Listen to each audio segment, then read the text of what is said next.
नमस्कार दोस्तों, स्वागत है आपका इंडिया फोकस न्यूज चैनल में। दोस्तों, क्या आपकी तिजोरी में रखा सोना आने वाले समय में आपको अमीर बनाएगा या फिर इतिहास की सबसे बड़ी गलती साबित होगा? क्या दुनिया एक बार फिर उसी खतरनाक मोड़ पर खड़ी है जिसने 1977 के शतक में सोने को पहले आसमान पर पहुंचाया और फिर लाखों निवेशकों की कमाई को मिट्टी में मिला दिया? दोस्तों, आज सोना रिकॉर्ड ऊंचाइयों के आसपास कारोबार कर रहा है। भारत में कुछ ही वर्षों के भीतर इसकी कीमतें लगभग 2 गुने से ज्यादा बढ़ चुकी है।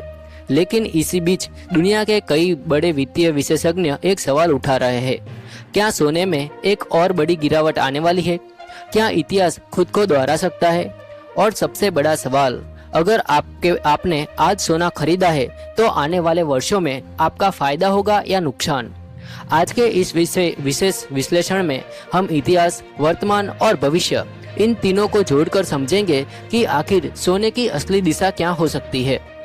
वीडियो को अंत तक जरूर देखिएगा, क्योंकि अंत में हम आपको बताएंगे कि आम निवेशकों के लिए इस समय सबसे बड़ा जोखिम क्या है। दोस्तों, सोना केवल एक धातु नहीं है। हजारों वर्षों से यह दुनिया की सबसे भरोसेमंद संपत्तियों में गिना जाता है।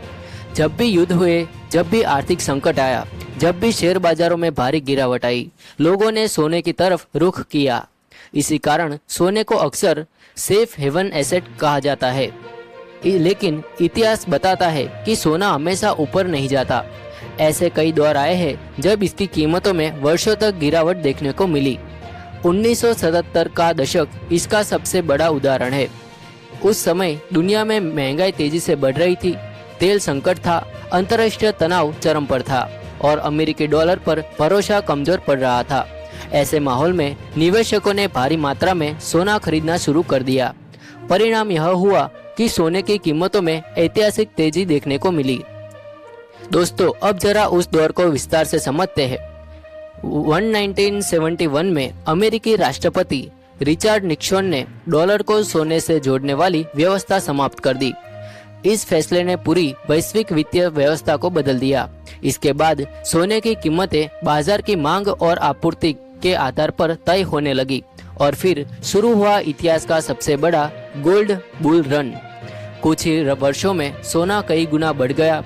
निवेशकों को लगने लगा कि सोना कभी नीचे नहीं जाएगा। हर कोई खरीद रहा था। मीडिया में सिर्फ तेजी की ही बातें हो रही थी और यही वह समय था जब लालच अपने चरम पर पहुंच गया। लेकिन बाजार का एक नियम है, जब सभी लोग एक ही दिशा में सोचने लगते हैं तब अक्सर बड़ा बदलाव आता है। और वही हुआ। 1980 में रिकॉर्ड ऊंचाई छूने के बाद सोना बुरी तरह टूट गया। अगले कई वर्षों तक इसकी कीमतें दबाव में रही। कई निवेशकों को अपना पैसा पाने में दशकों लग गए। अब सवाल उठता है, क्या आज का बाजार भी वैसा ही है? कुछ समानताएं जरूर दिखाई देती है। दुनिया में भू राजनीतिक तनाव बढ़ रहे हैं। मध्य पूर्व में संघर्ष जारी है। कई देशों की अर्थव्यवस्थाओं पर दबाव बना हुआ है। केंद्रीय बैंक लगातार सोने खरीद रहे हैं और निवेशकों के बीच भी सोने को लेकर उत्साह बना हुआ है। लेकिन कुछ महत्वपूर्ण अंतर भी है। आज दुनिया की अर्थव्यवस्था 1970 के दशक के से काफी अलग है। वैश्विक वित्तीय बाजार कहीं अधिक विकसित है। निवेश के विकल्प भी पहले की तुलना में बहुत ज्यादा है।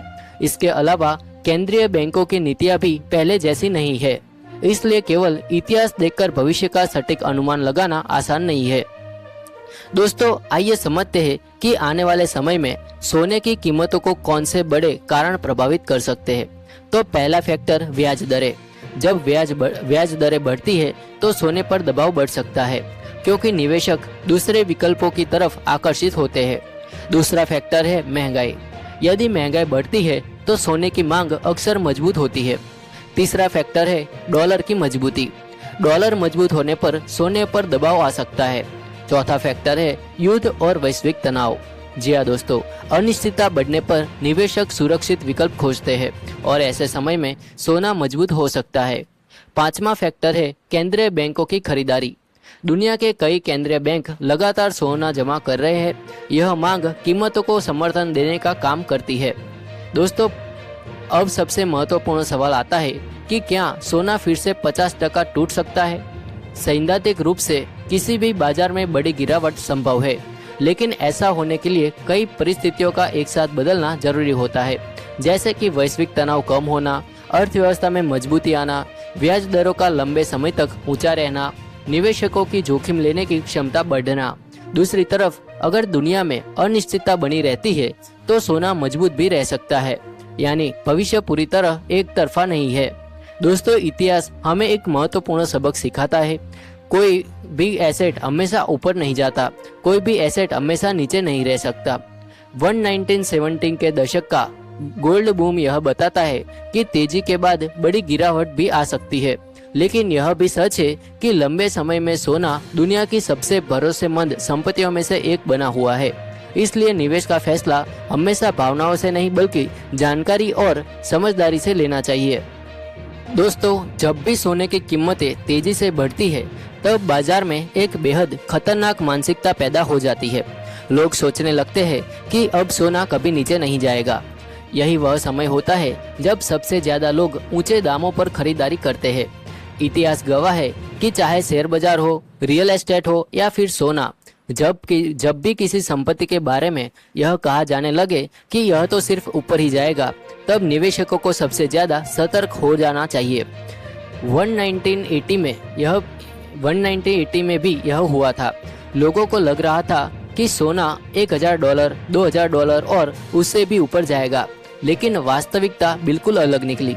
इसी तरह आज भी सोशल मीडिया और इंटरनेट पर कई तरह के दावे किए जा रहे हैं।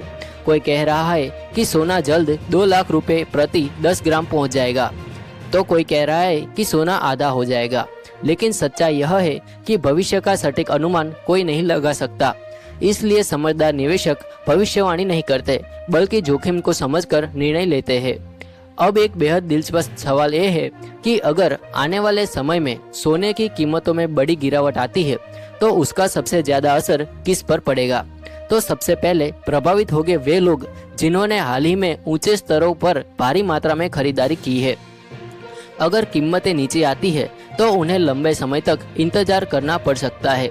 दूसरी तरफ जिन लोगों ने धीरे धीरे और नियमित निवेश किया है, उनके लिए गिरावट एक अवसर भी बन सकती है। यही कारण है कि कई वित्तीय विशेषज्ञ एक मुफ्त निवेश के बजाय चरणबद्ध निवेश की सलाह देते हैं, क्योंकि इससे बाजार के उतार चढ़ाव का असर कम हो जाता है।